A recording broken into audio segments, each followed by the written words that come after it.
মক্কায় নাযিল হয়েছে। সূরাটা 206টা আয়াত আছে, 16টা রুকু আছে। ক্রমিক নাম্বার হিসাবে কোরআনে কারীমের এটা 7 নাম্বার সূরা। মাত্র একটা আয়াতের 4 ভাগের 1 ভাগ করেছি। আয়াতের ভেতরে 3টা বিষয় আমরা আলোচনায় নিয়ে আসব। 1 নম্বরে আমাদের নবী মুহাম্মদ রাসূলুল্লাহ 3টা গুণ আল্লাহ দিয়েছে। কয়টা? যেহেতু বর্তমান প্রেক্ষাপটের সাথে আয়াতের একেবারে হুবহু মিল আছে। 2 নম্বরে আল্লাহর নবীর কর্মসূচি ছিল এই দুনিয়ায়, আয়াতের ভেতর থেকে আমরা 6টা পেয়েছি। কয়টা? 3 নম্বরে আমরা যারা তার উম্মত এখন দাবি করব কিয়ামত পর্যন্ত, তাদের কর্মসূচি হবে, তাদের করণীয় হবে 4টা। তাহলে নবীজির পরিচয় তুলে ধরা হবে আয়াত দিয়ে 3টা, বিশ্বনবীর কর্মসূচি তুলে ধরা হবে 6টা, আর আমাদের করণীয় তুলে ধরা হবে 4টা। সব মিলে 13টা। কয়টা? এই 13টা বিষয় আজকের আলোচনায় আছে। আমরা একটা একটা করে তাফসীর আকারে শুনছি। আপনারা আছেন তো? ইনশাআল্লাহ। আল্লাহ পাক বলেন, আল্লাযীনা ইয়াত্তাবিউনার রাসূলান নাবিয়াল উম্মিয়া। তোমরা অনুসরণ করো, ইত্তেবা করো, দেখে দেখে চলো। এই যে তাবউন শব্দটা আছে, আমি 12 সালে যখন আলোচনা আরম্ভ করেছিলাম বিশ্ববিদ্যালয়ের সেকেন্ড ইয়ারে থাকতে, ওই সময় তাবউনের ব্যাখ্যা করেছিলাম। অনেকে ইন্টারনেটে এটা দেখেছেন, মনে আছে আপনাদের? তাবউন মানে কি? তাবউন মানে দেখে দেখে চলা। আপনার সামনে একটা মানুষ হেঁটে যাচ্ছে, কিভাবে কিভাবে পা লাগায়, কোথায় হাত নাড়ায়, মাজা দোলায়, কিভাবে তাকায়, একেবারে ওইভাবে হুবহু ওই জায়গায় পা ফেলে হাত নাড়িয়ে মাজা দুলিয়ে চলার নাম তাবউন। আল্লাহ পাক এখানে ইত্তেবা দিয়েছেন, আল্লাযীনা যারা ইয়াত্তাবিউনা অনুসরণ করছে, করবে। এটা মুজারে বর্তমান ভবিষ্যৎ, প্রেজেন্ট ফিউচার। কার অনুসরণ করছে, করবে? রাসূলান নাবিয়াল উম্মিয়া, বিশ্বনবীর পরিচয় আল্লাহ এখানে দিয়েছেন 3টা। 1 নম্বরে রাসূল ছিলেন তিনি, 2 নম্বরে তিনি ছিলেন নবী, 3 নম্বরে তিনি ছিলেন উম্মি। এবার আসেন তো, রাসূল কাকে বলেন, নবী কাকে বলেন, উম্মি কাকে বলেন? এই পৃথিবীতে বহু নবী এবং রাসূলের কথা আমরা শুনেছি। 1,24,000 নবী রাসূলের কথা আমরা জানি। পৃথিবীতে আল্লাহ মানুষকে হেদায়েত দেওয়ার জন্য, পথ প্রদর্শন করার জন্য পাঠিয়েছেন। এতগুলো নবীর জীবনী, কর্ম পদ্ধতি বলতে বলতে তো সময় চলে যাবে। আমি গুরুত্বপূর্ণ কয়েকটা নবীর জীবনী থেকে বলছি। যত নবীকে আল্লাহ দুনিয়ায় দাওয়াতি কাজ করতে পাঠিয়েছিলেন, সবচাইতে বেশি কষ্ট সহ্য করেছিলেন হযরতে মুহাম্মদ রাসূলুল্লাহ।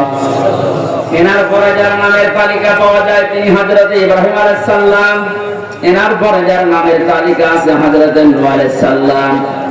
এনার পরে যাদের নামের তালিকা আছে সিরিয়াল হিসাবে, আল্লাহ পাক কোরআনে কারিমে জানিয়েছেন, শারা'a লাকুম মিনাদ-দীনি মা ওয়াসসা বিহি নূহা ওয়াল্লাযী আওহায়না ইলাইকা।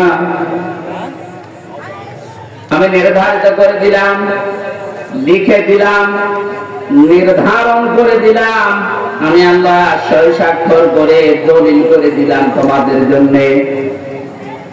নূহ আলাইহিস সালামকে, ইব্রাহিম আলাইহিস সালামকে, ঈসা আলাইহিস সালামকে, এই সমস্ত মুসা আলাইহিস সালাম, এই বড় বড় নবীদের নামগুলো দিতে দিতে আল্লাহ জানিয়েছেন, হে নবী, এই প্রত্যেকটা নবীকে কিন্তু আমি আল্লাহ জানিয়েছিলাম আনাকিমুদ্দিন, তোমরা দিন কায়েম করো। আপনাকে আমি ওহী করলাম ঠিক ওইভাবে, আওহায়না ইলাইকা, আপনার প্রতি আমার একই ওহী, আন আকিমুদ্দিন, আপনি দিন কায়েম করেন জমিনে, ওয়ালা তাতাফাররাকু ফি, এই বিষয়ে কোনো ফতোয়াবাজি করবেন না। সবাই কিন্তু এসে গেছে এখন এই দেশে, ঠিক ওই রকম। আর যে যেখানে যে মতে চলেন না কেন, সবাইকে আমরা আহ্বান জানাচ্ছি, সবাই আসেন ঐক্যবদ্ধ হয়ে আল্লাহর দ্বীন, কোরআনে কারীম, ইসলাম এই দেশে আমরা এখন কায়েম করার পরিবেশ তৈরি করি। সত্যি যদি এটা কায়েম না হয়, হালালকে হালাল জেনে অনেক সময় মানা যাবে না, হারামকে হারাম জানার পরও ছেড়ে দেওয়া যাবে না। এই 17 বছর যেটা দেখলাম, এই জন্য আমাদের সবচেয়ে বড় কাজ হবে এখন আল্লাহর এই জমিনে আল্লাহর দ্বীন কি করে কায়েম করা যায়, দাঁড় করানো যায়।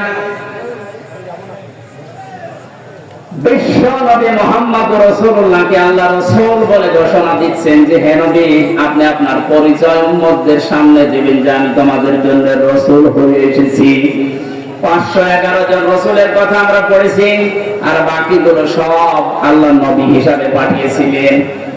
এই সমস্ত মানুষদের দায়িত্ব কোরআনে কারিমে এক একটি আয়াতের ভেতরে আল্লাহ দিয়েছেন।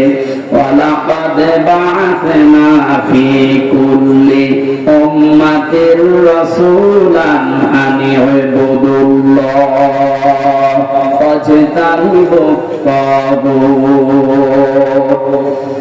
রব্বুল আলামিন বলেন, এই পৃথিবীর যত ওয়ালাকাদ বা'আথনা ফি কুল্লি উম্মাতির রাসূলান, প্রত্যেকটি জাতির জন্য আমি আল্লাহ রাসূল পাঠিয়েছিলাম। প্রতিটি নবী আর রাসূলদের জীবনের দায়িত্ব মূল ছিল দুইটা। তারা উম্মতদের কাছে যে বলতেন আল্লাহর ইবাদত করো, কার ইবাদত? এই শব্দটা নিয়ে হাজারো জায়গায় আমরা এই দেশের ভেতরে অনেক ভেজাল দেখতে পাচ্ছি। কমপ্লিট হয়েছে তাই ইয়ার্কি মারছে এখানে বসে ফেলেছে অনেকে। এই জন্য সতর্ক হওয়ার সময়, সংস্কারের সময় যখন চলছে, আমরা এখন সতর্ক এবং সংস্কার এই মন নিয়ে আমরা ইবাদত করব। আমার ইবাদতের ভেতরে যেন কোনো ভেজাল না আসে। গাড়ি গাড়ি ইবাদত করা লাগবে, কোরআনে আল্লাহ এমন দেয়নি। ইবাদত করো, আখলিস দীনাকা ইয়াকফিকাল আমালুল কলিল। তোমার ইমানটা যদি খাঁটি হয়, কাজকর্ম আমল যদি কম হয়, আমার আল্লাহ মাফ করে দেবে। আমাদের অনেকের কাজ কারবার দরবেশ বাবার মতো গাড়ি গাড়ি দেখতে পাচ্ছি। ওর একটা বক্তব্য শুনেছিলাম কয়েকদিন আগে, ও বলেছে কোরআনেও সমস্যা আছে।